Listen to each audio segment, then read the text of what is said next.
guys, good morning. Magpipiyaw tayo ngayon guys sa account ng aking asawa. Meron siyang total income na 886.730. Meron siyang network balance na 760. So, click lang natin yung 3 lines. Encashment, network wallet, and then mag-fill up tayo ng ating withdrawal method.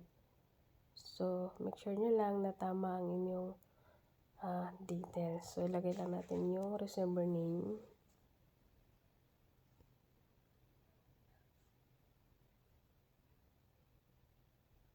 Mobile wallet.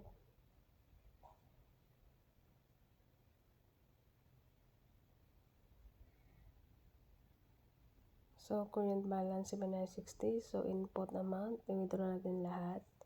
And payment gateway.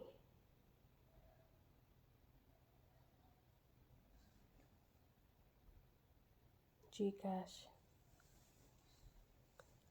Ayan, check natin ulit kung tama ang ating mga details.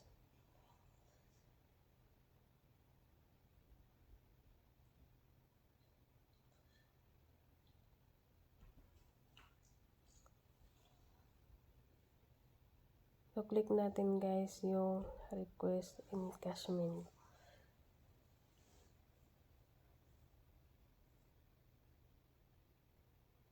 Ayan, so encashment successful. Please check your transaction and payout history. So, click natin 3 lines.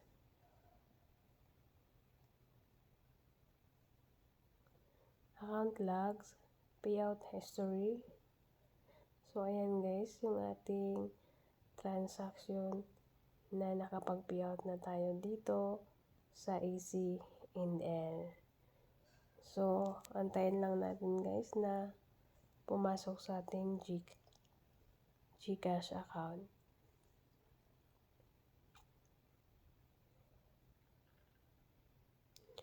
Click dashboard. So, kung makikita natin guys, yung network payout 760. So, guys, na-receive na ng aking asawa ang kanyang payout. So, click lang natin yung GCash.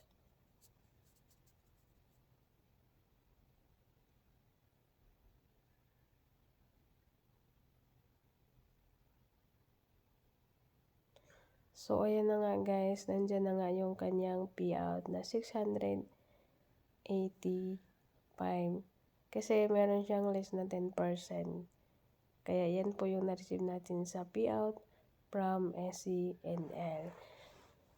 So, yun lang guys, yung ating proof of withdrawal kay AC&L.